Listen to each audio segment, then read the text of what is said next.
Hey everyone, welcome to the fourth and final session of the AdTech Startup Spotlight Series. We created the Startup Spotlight Series because we knew that innovation and that startups were driving a lot of the growth and innovation in advertising. And so in January, we put out a call for startups. We got over 100 entrants, and we picked a really great group of judges from the VC agency and technology world to help us narrow down that list of 100 to 16. As you can see, 16 startups, 6 judges, 4 categories. The categories were mobile, social, data and targeting, and video, and obviously today we're doing the social category. These sessions are a little bit different than some of the other sessions that you've been to today because it is a competition and someone is going to win at the end. So I wanted to introduce you to our judges. We have Husani Oakley. He is a technology director at Wieden Kennedy, New York. He's worked on clients like the Jordan brand, among others. We also have Tim Chang. He's managing director at Mayfield Fund. Tim has invested or advised sort of investments in companies like MG Moco and Playdom. He's a really well-known Silicon Valley investor. We also have Gail Myers, who's a partner at DMR Partners, which is an organization that's kind of like what we're doing with the Startup Spotlight Series. DMR Partners helps agencies connect with startups that are doing really cool things so that they can incorporate good technology. So we have a nice mix of perspectives in terms of judging. Also want to tell you about the format. Each presenter is going to have 7 minutes to present. They were given a fictional, unfortunately not a real, $500,000 budget that they were supposed to use with their product to make something work for a brand. It's either an ad campaign or an app or a promotion. And then they'll have 3 minutes of questions from the judges. And then at the end, the judges will deliberate and we will announce a winner. So our first presenter is Christian Taylor of Pavement.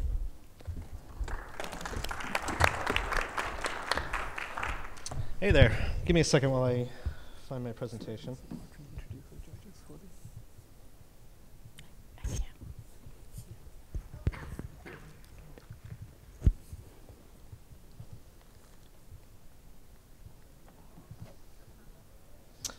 All right, hello. My name is Christian Taylor. I am the founder and CEO of Pavement. What I'm going to do is we were given $500,000 to essentially help a brand make the most impact with social media. So Pavement is we're going to do this with 0 motorcycles in this presentation. So just to give you some quick background on what Pavement is. We account for most all the shopping that happens on Facebook. The company's been around for about 2 years. We power about 150,000 stores on Facebook, and we're adding about another 1,500 weekly. These are all brands, everything from small and medium-sized business to well-known brands. But this slide here really shows the power of Pavement, that these aren't just a bunch of individual stores. This is essentially a shopping community in which Pavement helps sellers that have a product they need to launch really connect with the group on Facebook that might be interested in what they got. And that's through our social graph technology as well as our own taste graph technology. We also give them a dashboard in which they can manage all their social media needs, not only their e-commerce, but really manage how people are interacting with the brand on Facebook, on Twitter, on Pinterest, on really all their social channels. So it's really only 20% e-commerce, and the other 80% is really about managing your social identity. So some of the success stories that we've had, essentially, we help a lot of small businesses get their start and get launched. In the case of College Hotties, it's a university apparel for women business, which is really blowing up lightning fast. When they added Pavement to Facebook, they instantly got 1,200 new fans that month and thousands of sales. And this is a company that no one's ever heard of. Same thing with Molly. Molly sells cooking wares and that kind of thing. I mean, it's not the kind of company that you would think would be really hot on Facebook. But she was able to, using these social channels, really build up a lot of excitement from a niche community that was interested in her products. And we also had a hair salon recently sell $3,000 in gift certificates within the first 48 hours that they added shopping to their Facebook page. So getting down to what we're going to do for 0 motorcycles here is one of the great things about 0 is that they're really this unique company. They can definitely connect with people that are excited about motorcycles on Facebook, But they also have this other side of them, which is very eco-friendly. There's a whole other audience that might not be that passionate about motorcycles, but really be passionate about what this company is trying to do. And just so you know, they're an electric motorcycle. It's sort of like the Tesla motors of motorcycles. So this brand has essentially branded merchandise, as well as you can also purchase down payments for one of their electric motorcycles. So we really use those items there as sort of the launch pad for their social commerce initiatives. So the first thing we did was we at the very core of it, gave them the capability of at least adding shopping to their Facebook page. And this took about 15 minutes to set up. They were able to add different bikes where you could do their down payments, but really the big thing was branded merchandise, t-shirts, hats, all those kind of things. That really only takes you a small step there. I mean, this is great for the people that already know who your brand is. But the whole idea of Pavement is in social commerce in general, it's about discovery, not selling. So the next thing we did was they automatically got added into the shopping mall on Facebook. And just to give you some understanding of the shopping mall, is Pavement powers the only shopping mall on Facebook. We're essentially over 1 million people monthly, unique visitors monthly, come and discover the 150,000 brands that Pavement powers on Facebook. And this becomes a huge way for brands that have, they don't have millions and millions of fans. So, they essentially need a way to broadcast and a way to bring users in. So right off the bat, we gave them, they automatically got a spot within the shopping mall that really helped drive new traffic into their presence. Then we also gave them tools to sort of jumpstart getting their fans really involved in their brand. And these are things that are uniquely tied into Facebook's social graph, such as being able to launch product polls, which was your favorite color motorcycle, these kind of things. The capabilities for people to add motorcycles to their wish list on their Facebook timeline. As well as just giving people the capabilities of quickly adding things to Pinterest, Twitter, to really start to energize their fan base and once they've become familiar with the brand. And then the last piece of it is we give them this dashboard, which I talked a little bit about a second ago, but it's really much more than just managing your store. And the key technology of this is something we call social IQ, where the brand really has this built-in-the-box sort of social media expert that looks at everything they've done, looks at their fan base, looks how people are interacting with them, and then every day gives them 3 items to essentially help boost their social rating and boost the amount of traffic to their Facebook page, to their Twitter page, as well as their other social channels. So it's really a key portion of that technology.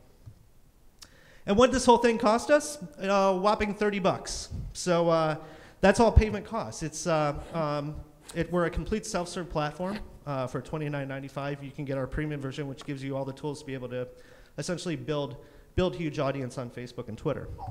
So that left us roughly, $499,000 to buy more Facebook ads, go to Vegas, roll around in, whatever that brand really wants to do. But at the end of the day, Pavement costs $30. Thank you. Thank you. Judges, questions? Do you have, are you in communication with Facebook, and how do you respond to Facebook API changes that may or may not be talked about openly in the community? Sure. Well, it was probably, wow. It was probably a lot harder for us when we were a new company. The company's been around for 2 years, and probably about a year ago, once we started becoming really that leader in that space, Facebook really started reaching out to us more. So, like with the new Open Graph changes that they launched at F8, we were a part of that launch. We were given early access to it. So we really gotten to the point where we're part of their launch cycle. What do you do in terms of like CMS or tie-in or sync with these vendors' existing e-commerce sites? Are they trying to sort of bring them in? Do they ask you to reformat for them sometimes too? Sure, we have a whole set of APIs, which is really just it takes you about 15 minutes to add Pavement to Facebook. And you can really stop there, but if you have a lot of other needs, like you want to tie in to your, to your ordering systems that you already have in place and all this, we have a whole bunch of APIs that really the larger brands can tap into. And what are the additional revenue upside beyond the $30 a month? Is it tiered? Is it professional services, et cetera, that you do? No, I mean right now the company is monetized based off of the subscription of. We also have a platinum version for large agencies that might manage, Facebook, social commerce for, hundreds of different pages. We have we have another level, which is essentially, but it's really for those little large agencies. Got it. I think for me it was the same question as where's the revenue stream and what are the potential additional services you can sell up to brands and agencies, because obviously that's key. Well, to I mean, them. we just started with we actually, payment's been free for really the first 2 years. I mean, it wasn't until recently that we even had the premium version. But one of the things that we're in a unique position to do, because every single one of our stores is interconnected, and over time we've built such a large network of shopping, that there's a lot of monetization we can do just off of pushing people around. I mean, when you have those wires set up, we're really the key holders to be able to say, oh, you have a product, whatever that might be. We can find that niche, group of people on Facebook and push them into your location. That's very powerful. And how are you separating yourself from other competitors in the space? Well, that was probably more of a problem, a couple years ago when there were a lot of people in here. I mean, at this day, we power about 80% of all the shopping. We've sort of come out as the winner, at least when it comes to shopping on Facebook. I think now our competitors, are probably other shopping networks and no longer little startups that are trying to, chip in on our business. Cool. So, yeah. Thank you. Thank you. One more. How customizable is the interface of the actual the transactional pages on a brand's page? So it's made to actually blend into Facebook. I mean, at the end of the day, nobody knows that Pavement exists. We're sort of an operating system for shopping on Facebook, and recently we added shopping to Twitter's mobile app as well. So it's made to blend directly into the UI of Facebook and feel very natural to that. Obviously there's a lot of customization the user can do. But it's really meant to, as a Facebook user, when you go to any store on Facebook that's powered by Pavement, you know exactly where your add to cart button is, you know exactly how to shop. And that's really a core portion of why we've grown so fast. Thank you.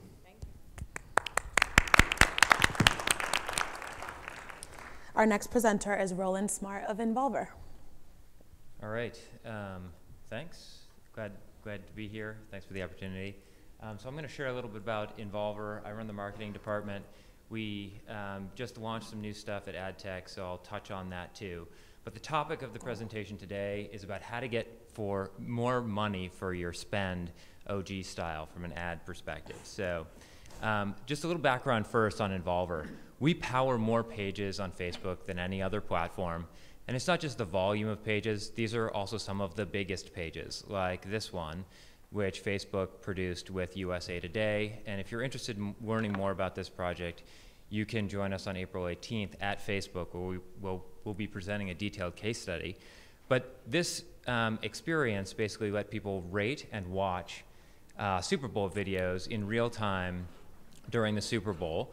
It lived on social, on Facebook, on across the open web as well, and was accessible via mobile, and leverage the open graph through both the watch and the rate action. So for those of you who aren't that familiar with what the open graph is, you probably know that a user can take an action on an object. That is basically setting up the relationship between objects in the Facebook graph.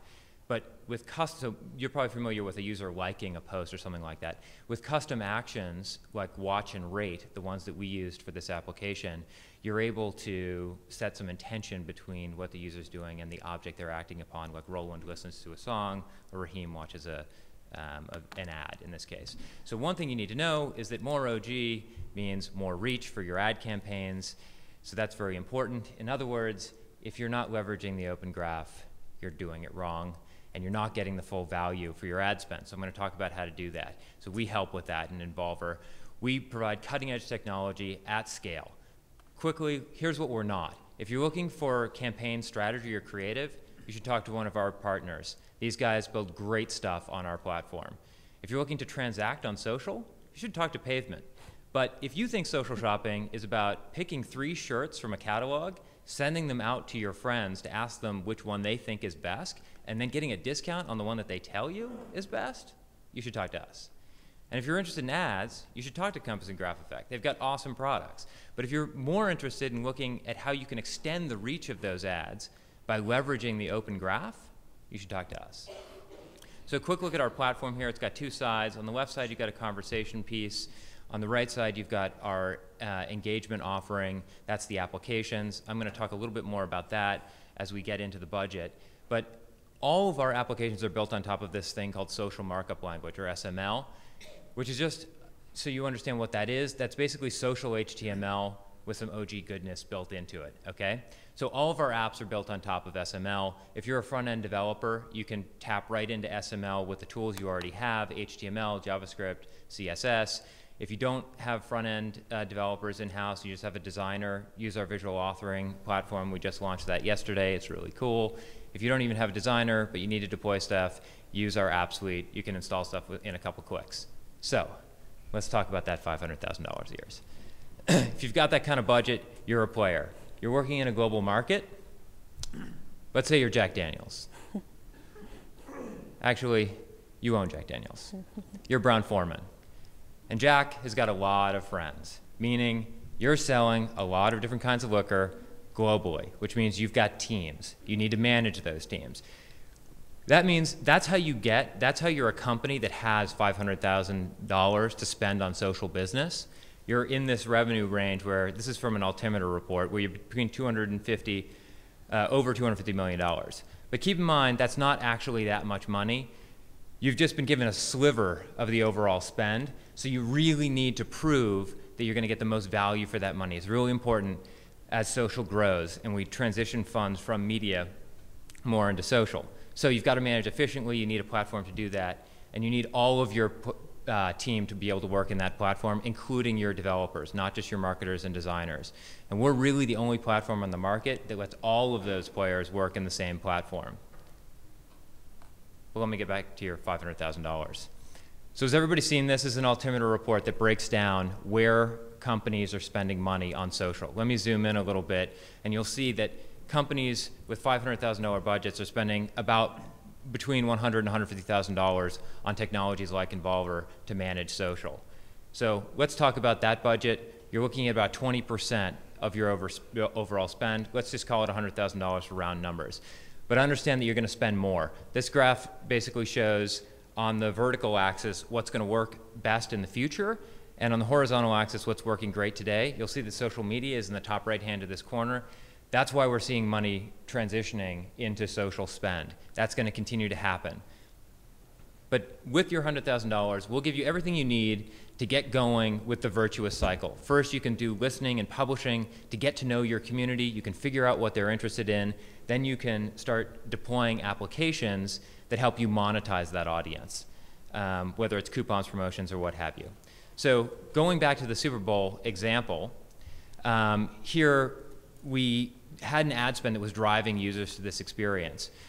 We added 20% more reach to that ad spend via the open graph. So we added basically, if you'd spent, well, let me give a little more detail here. So how did that work? So when you were driven to the experience, if you watched a video, it dropped content into your ticker or news feed. That content drove additional engagement to the videos in question, which drove more content into the ticker and added value. So on average, we had viewers who were having watched about three and a quarter videos.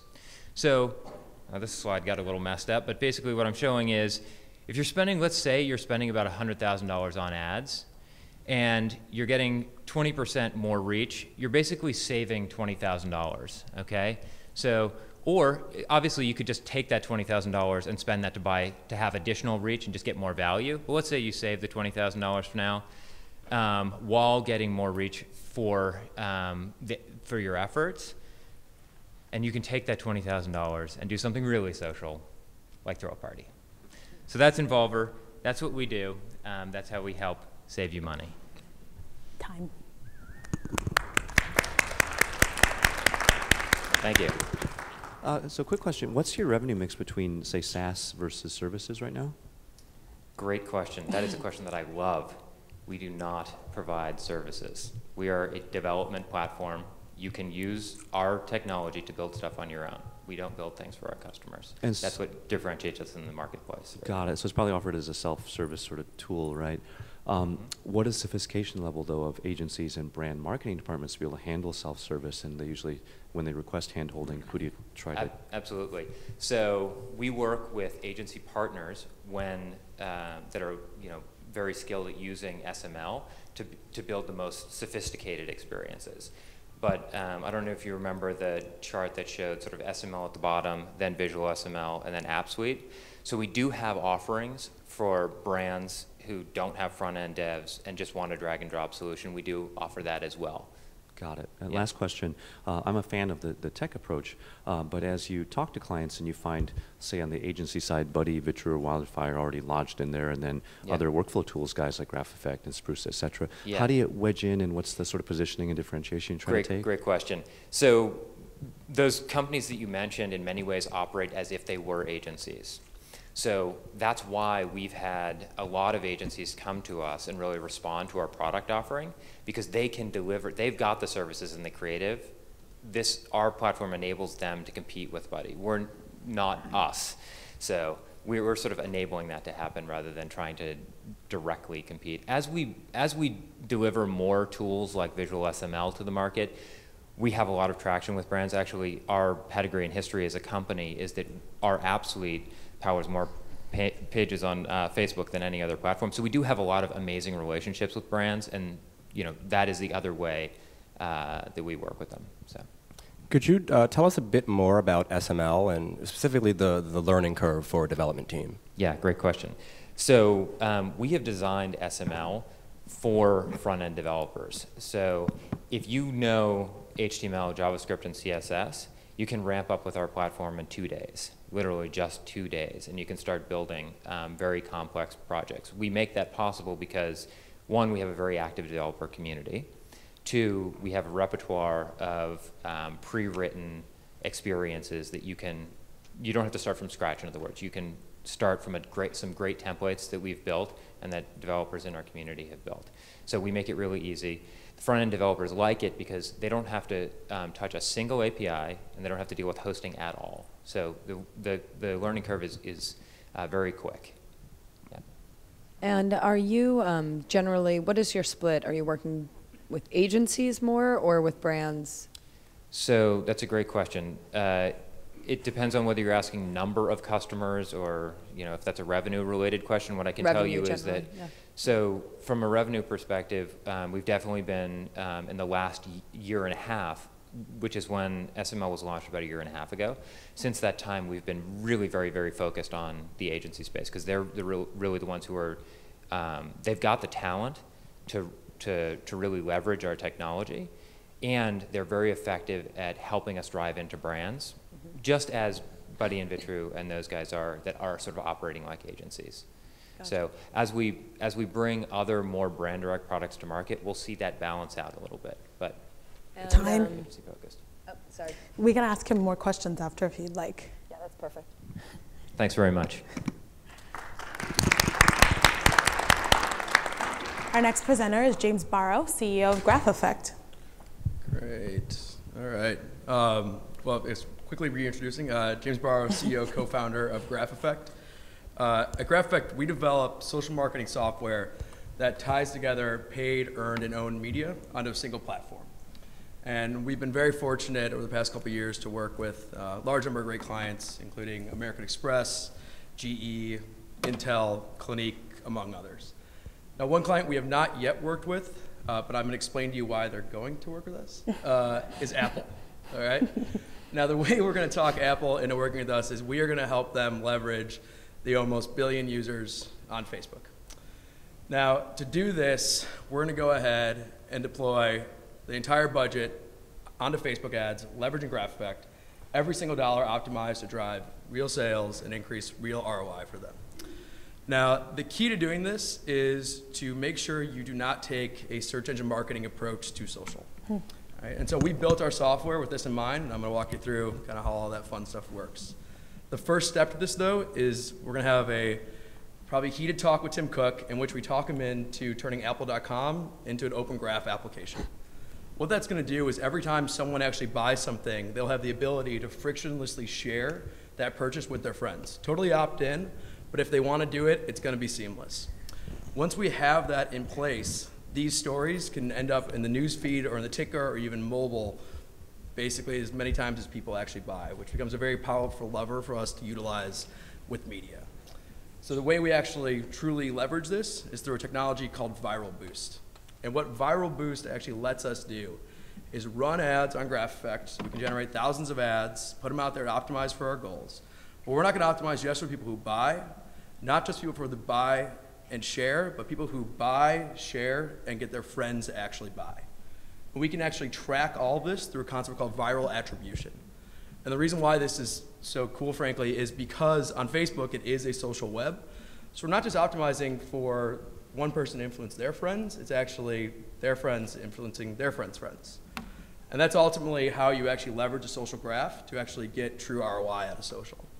But a problem you run into is it's really hard to scale on Facebook because you can't find these types of people really easily.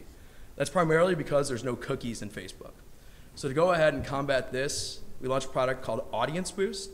And the way Audience Boost works is essentially acts as a recommendation engine that will spin up new targets that are likely to result in the types of people who will buy and influence their friends to buy. It's a very powerful tool when trying to actually scale in a big way and still retain efficiency. But having viral optimization in place and targeting in place is really only 2/3 of the battle. You still have to have something to show people. So we recently launched something called Story Boost. And the way Story Boost works is it actually goes ahead and leverages the Insights API, our own data, and the Pages API to figure out which content is actually performing the best organically, and it dynamically turns these posts into ads. And when we say best, we mean actually selling things. So it's not just a concept of likes or comments or whatever that is. And the net result of these three things combined is that we can optimize not just for paid, but paid and viral conversions. We can find more and more people who have these patterns. And then we have fresh content to constantly show them that actually works very, very nicely with their content creation teams. Now, all of this stuff ends up meaning that there's more sales for Apple and a very happy Tim Cook. Now, this is not this is not all just hypothetical. I'll share a quick case study. We worked with an actual client doing this. It was a large DR advertiser in the gift space. We worked with them during a seasonal initiative. We deployed all three of these technologies to increase sales and increase overall social activity. Immediately, we realized that we had dramatically decreased their CPA in comparison to last year, which is always good news. Also found out that men on the coast who liked certain NFL teams were most likely to buy directly, as opposed to women, when they actually were served organic content between 22 and 25, were most likely to drive the viral conversions. But most importantly, I think for the purpose of this conversation, is that our Facebook campaign had the lowest CPA overall and the best overall ROI, and that's in comparison to all channels, whether that's search, display, or whatever it was. So that's ultimately how we would go ahead and deploy $500,000 on Facebook leveraging GraphEffect. If you guys want to know any more information about the product, please visit grapheffect.com. Thanks.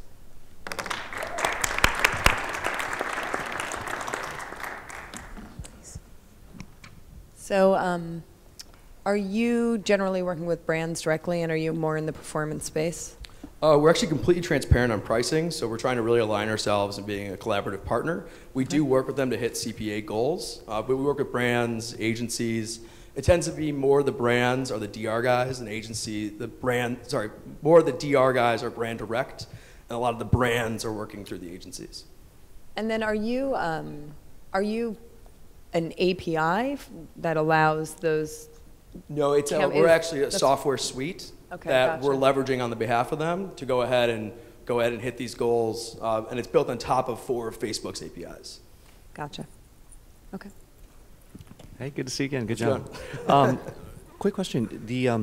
The other Facebook Ads APIs guys are trying quickly to SaaSify themselves and get out of DR arbitrage.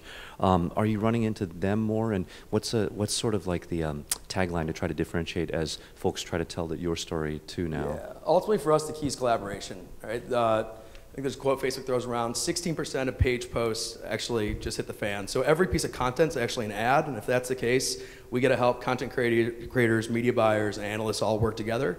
So on GraphEffect, everyone has a seat, everyone has full visibility. There's different permissions to do different things, but ultimately, we got to let all you guys work together so we can get more out of Facebook and sell more product. And are you finding the agencies are ready to adopt the tool set, or there's still some hand-holding there, and do you have to take on some managed service for that? Yeah, you have to take on some managed service. It's an iterative process. This year, they're more willing than we were last year. I think 2013 is the year they really take it in-house, but we like the direction it's going. Good, thanks.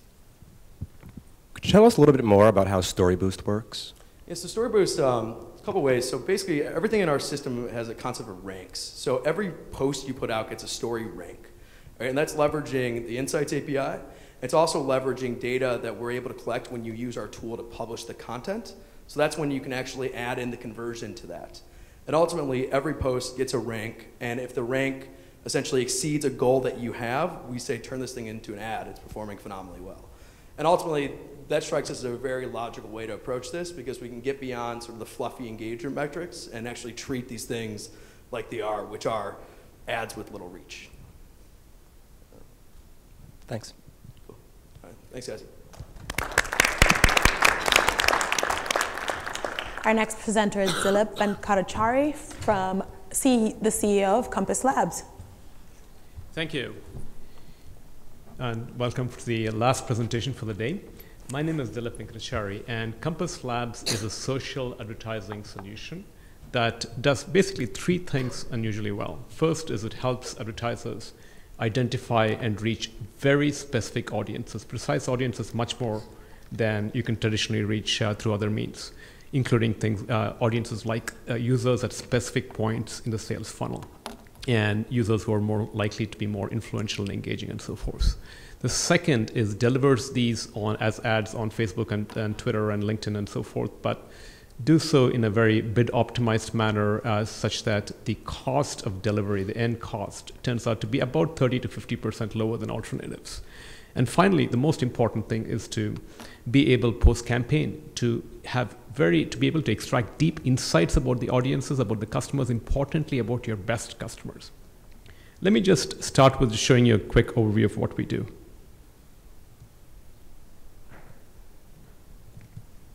So my boss, he says, we should be in social media. Oh, and you're running the show. As if I didn't have a nautical ton of other stuff to do. Fine. But social media is so hard to manage, even on the personal level. Now I have to make people become a fan and start following a brand? I should just quit and work at Starbucks. How's the campaign? 10 people have liked us, and 6 unliked after they got the coupon. This is no good. Hey, have you heard of Compass Labs? It's a social media lifesaver. It'll run your campaign better than anyone else. Trust me. Thanks, man. All I do is tell the team at Compass Labs what I want. Time frame, creative needs, and budget. And they seamlessly manage the campaign for me in CLIQ, while I kick back and let beautiful Greek goddesses feed me grapes and fan me with palm leaves. Or I can grab the controls and use CLIQ's intuitive dashboard to run the campaign myself. There's media planning tools and campaign rules that I set up, so I don't have to worry about some crazy, unexpected thing happening. It's totally magic. Actually, it's science. CLIQ uses sophisticated algorithms, data mining, and natural language processing to micro-target and deliver the right audience for your brand. Not just your typical 18 to 34-year-old male who likes video games and pizza. CLIQ scans your brand's fan page, or your competitors for that matter, and listens for contextual cues and extracts interest-based audience clusters to get a sense of engagement and what your target is really saying. These actionable insights inform and optimize your current campaign, bring you powerful information about your most engaged audience, including off-social media habits like favorite websites and TV shows, helping you better develop campaigns in the future. Yeah, like I said, magic.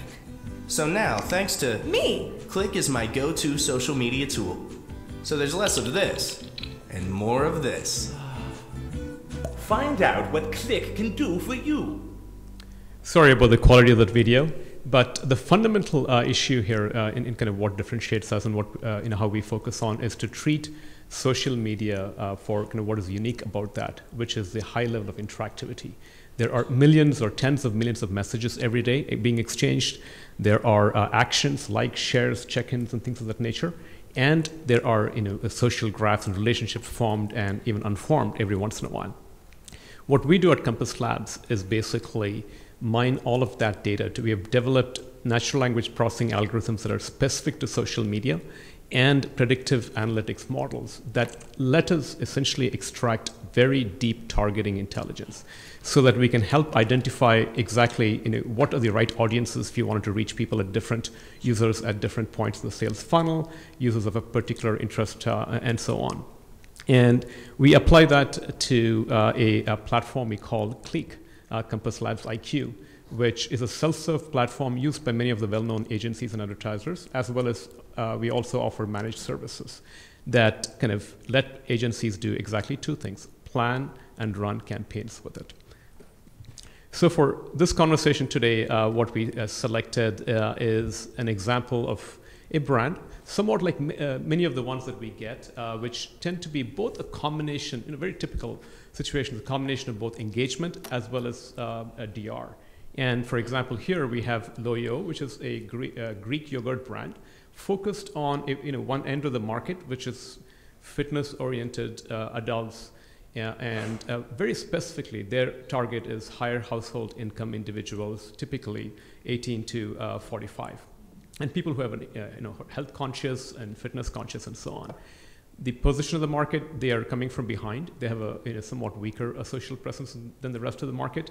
But importantly, in addition to that, their brand affinity, if you will, is also lower. They don't have as many engaged fans. So it's not just the numbers of fans. They don't have as much social engagement, social viral kind of traction, and so forth. And their target is, to us, is simply close the gap, competitive gap. This, by the way, is kind of very similar to kind of many of the campaigns we have run. So we've used as much as possible kind of typical examples, tried to kind of combine other campaigns we run. And the way it works, the CLIQ platform, essentially we do three things before we begin the process. First, try and identify who we target. So what the platform does, as you can see, is it goes out, you can enter any brand or any kind of customer, and it'll tell you for people who have an affinity for that, breaks it into three groups. The most engaged set of folks, kind of who are they, what is their demographics, location, income level, and so forth. What's the profile of your most engaged customers? What's the profile of other people who are either fans or people who have a propensity to buy, like, share, to kind of prefer your product? And finally, people who are non-fans as well. So that entire set. And basically, it spits out the targeting information. It spits out, you can also identify, we have a behavioral targeting component. It spits out what we call behavioral interest clusters. And finally, identifies creatives, creative topics, and so forth. So armed with all of those, we then kind of run the campaign. And the campaign we proposed is 50% brand engagement, 50% DR, focusing 80% on Facebook, 20% on Twitter. I won't spend too much time on the specifics given the time. And the output of all of this is really on the right is based on our actual experience. We would deliver something like 200,000 fans. It's just not a number, a count. But if you go down that list, it is the engagement. The fact that these are people who actually tend to engage a lot more and importantly illustrate a much higher brand affinity. Time. In addition to that, thank you. I'll just wrap up right now, sorry. We also... Judge questions. DR campaign provides offers and coupons. Judge questions. Facebook, Twitter, how are you planning to deal with emerging social networks? Are you like Pinterest, for example? Are you adding? Do you have a system where you're adding new algorithms, or how does that work? So right now we scan about 2,000 social sites for our input, for basically extracting the information, and we right now send the ads out through the ads APIs to only a select few, but we'll add more as more enable ads to be sent through. What % of the business is sold as, say, a SaaS platform versus arbitrage managed service? So in terms of ad spend, I would say right now we're probably about 2/3 is managed and 1/3 is kind of SaaS platform. We actually launched the SaaS platform only in January. Got it. And so far what we're pleased to see is traction from about 6 very large agencies and a large number of customers, advertisers directly. And as you come up against the other Facebook Ads API player, my last count was about a couple dozen. Is there a particular tack of differentiation you take? It's actually very simple. The core differentiation between us and we believe the rest of the marketplace is that we actually analyze the social data. Ultimately, Facebook, Twitter, and so on are large focus groups. We are constantly analyzing them and extracting both targeting intelligence and deep audience insights, which we use to power kind of the ads process. The ads process is kind of what is common to everybody. What's different is the ability to identify who to target, when to target, kind of what the creative topics need to be, and how to actually keep extracting them on an ongoing basis. And can you tell if the same user ID of Facebook is so-and-so screen name on Twitter? Is that how you're... We don't target user IDs for privacy reasons. What we target are audience segments. You can kind of define exactly kind of what you need, and we go from there. I'm actually okay. I've got it. You got it? Thank you. Thank you.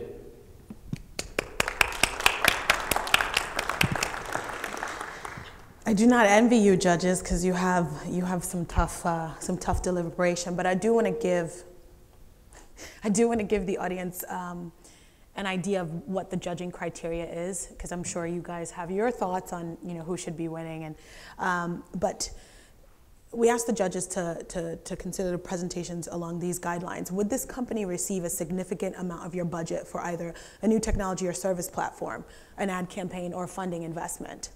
How unique are they? Is this company the 38th knockoff of Groupon, or is it something that's bringing a new tool set or approach to a pertinent set of issues? Which idea, company, or approach is likely to have the biggest overall impact on American culture and business over the next 3 years? So not just whether these companies will impact the way we all do business this year or even next year, but how are they influencing the way people will buy and sell media, the way people will run ad campaigns in years to come, and which of these companies has the most potential for longevity, as well as did they follow the presentation guidelines, which was take a fictional $500,000 RFP, create a campaign or a product around that, and also talk to us a little bit about who they are and some of the successes they've had. So we also want to give you guys a chance to ask questions if you have any. Was there anyone in the audience who had a question for any of our startups? No. Okay, well, I'll ask you guys some questions if possible. It echoes some of the questions that the judges had.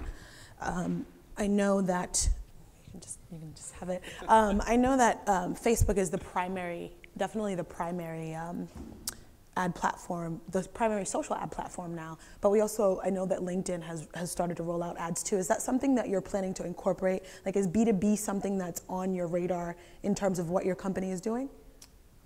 Yeah, for Graph Effect, I think Facebook is the focus. It's 1 billion users. I'll stand up too. Yeah, sorry, you guys can come up here if you would like, please, by the way. I'll be quick, sorry. Yeah, we are focused on Facebook right now. It's the biggest one. Twitter actually doesn't have an actual ads API yet, so you can't tap into that. We have launched something, though, called Audience Boost for Twitter, which allows us to actually recommend targeting, basically and really trying to build a recommendation engine on how people react to ads, and then you actually have to push out ads manually from there.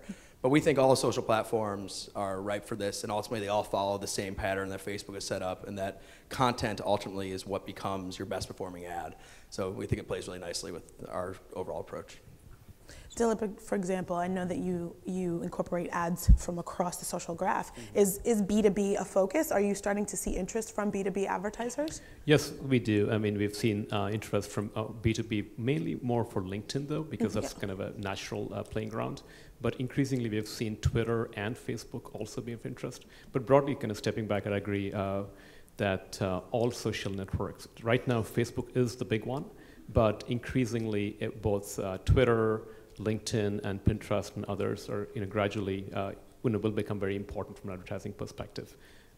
What drives all of this is customer interest. And in the last quarter, I'd say we've seen a lot more Twitter demand than we ever did before. How are you guys? Any deliberation? Have you come to a conclusion? Okay. So we actually picked Pavement. So congratulations. And what we loved about what you're doing is obviously we love commerce. And commerce to us, there's huge opportunities as it relates to revenue.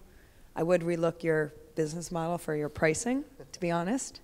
Because we were saying you could get much farther, much faster if it was more affiliate based, or percentage of sale, and giving the platform, which you are, to great brands, and maybe creating multiple layers of potential revenue channels. I think people would enjoy that. And we loved all of the other businesses as well. It was definitely a hard one to choose. So thank you. Well, I'm honored. Thank you. Yeah, of course. Everyone, our expo floor does close in about an hour, but all of our companies here are exhibiting on Innovation Alley, which is on the second floor. So if you'd like to find out more, please go visit their booths. And thank you guys for coming.